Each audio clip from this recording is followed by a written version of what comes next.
Okay, so now that we have established that sine function and cosine functions are periodic functions, we can start trying to graph one of them. So I'm going to start with the sine function. So we'll graph the sine function.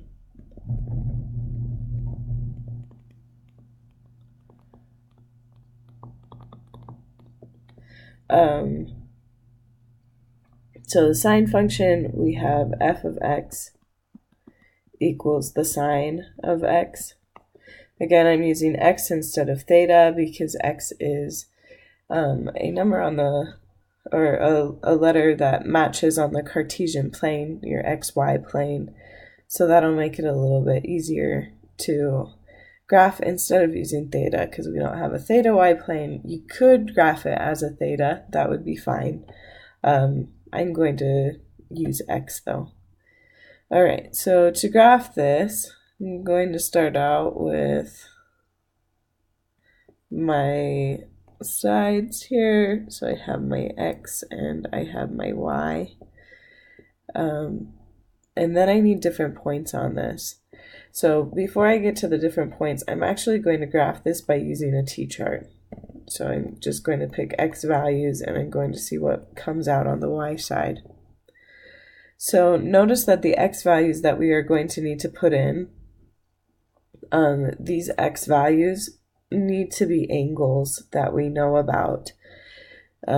This is a good point where we are going to be using radians instead of degrees. Radians are real numbers, degrees are kind of in their own category. So as we graph our sine and our cosine functions, we will be using just radians. Okay, so I need to pick radians to stick into my sine function, so something to stick in for my x that I would know about. So I'm just going to pick numbers around the unit circle, different angles that are around the unit circle. So for example, 0, 0 is a radian, so I could put my sine of 0. Well, sine of 0, thinking back to your unit circle, is 0. And then I'll keep going and pick different values. I'm going to go to pi halves. So I have my sine of pi halves. Comes out as my y, and that one is equal to 1. Moving on to pi, I get my sine of pi. Oh, that one goes back down to 0. That's the same thing as 0. I can have 3 pi over 2.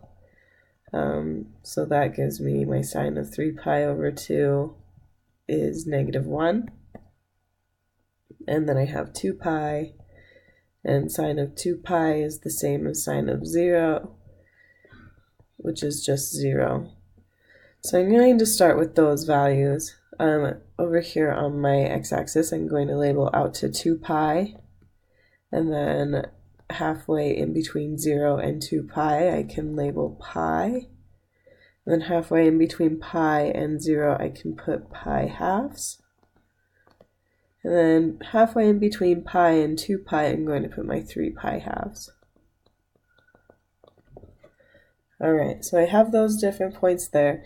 It looks like I'm ranging from -1 to 1. So I'm going to put a 1 up here, and then a -1 down here on my y-axis.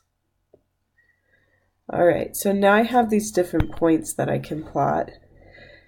And so my different points, I have the point of 0, 0, so 0x for 0y. That's one of those points that I just discovered. And then I have pi halves and 1, so I go over to pi halves and up to 1. Then I have pi and 0, 3 pi halves and -1, and then 2 pi and 0. Alright, so I have those different points there. So it kind of looks like we have two little triangles. It looks slightly different, so I'm going to pick another point. I'm going to pick pi fourths. So if I stick in sine of pi fourths, then I end up with √2 over 2. And so I'm going to plot that point. So if I have pi fourths, which is halfway in between, I guess let's make that mark, halfway in between pi halves and pi. I'm going to make a mark on the other side. then I end up with root 2 over 2. And root 2 over 2, if you stick it into a calculator, as I'm doing currently, you end up with 0.707. So it's past 1/2, it's almost to 3/4 of the way. So we can put a point right here. The same thing is going to happen at 3 pi-4ths. So I'm going to end up with a point right here. So what is kind of happening here is now these little areas here, they are going to be making kind of a parabola, an upside down parabola. So when I go to connect these points, I have this nice little curve, and then the same thing will happen down here. Oh, I got a little jaggedy there, sorry. And then it keeps going, and it's going to repeat itself over and over again. So if I were to continue my axis, if I were to continue it over here to the left, I could go out to negative 2 pi, and then I'd have negative pi, and then here's my negative pi over 2, and my negative 3 pi over 2. If you would like to, you can continue to put these into your XY chart. I'm just going to plot the different points that I would find there, so I know that at pi's, at multiples of pi, I end up at 0. At negative pi over 2, I'm going to end up at negative 1. At negative 3 pi over 2, I'm going to end up at positive 1. And so these points I can now connect much the same as I did that other side. And they go up and down and up and down. And they'll continue that pattern. And so if you were to zoom out on this function, you would see that that pattern goes on forever and ever and ever. Remember, its domain is all real numbers. All right, there are a couple things that I would like to point out with this. The first thing is that we have a domain of all real numbers, so it goes from negative infinity to infinity. It covers all of those points in the x values. The second thing is its range is negative 1 to 1 inclusive, and that makes sense. That's what we determined earlier on Monday. We determined that its range should be negative 1 to 1. Right, the third thing, that the x values are measured in radians.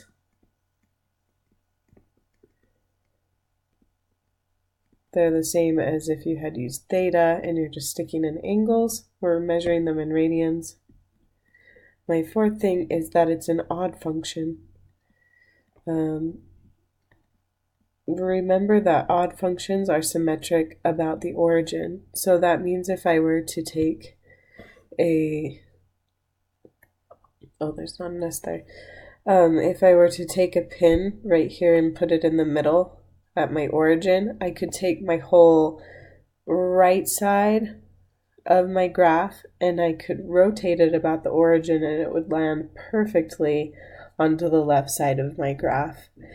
And so because it matches like that, we call that an odd function, and it's symmetric about the origin. All right, my fifth thing is that it's repetitive.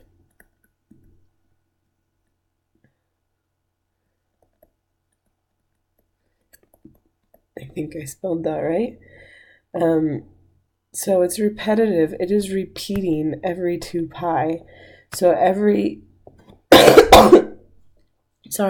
time I go through, then every 2 pi, so here's a chunk that it exists, and then there's another chunk. If I were to go another 2 pi to the right, I would have another chunk where it exists perfectly. So it repeats itself every 2 pi. Okay. And then, so that's my period. That's actually my fundamental period. So period is often notated with a T, and it's 2 pi. I don't know why they use t, sorry guys. Just one of those random things that they picked up. So my fundamental period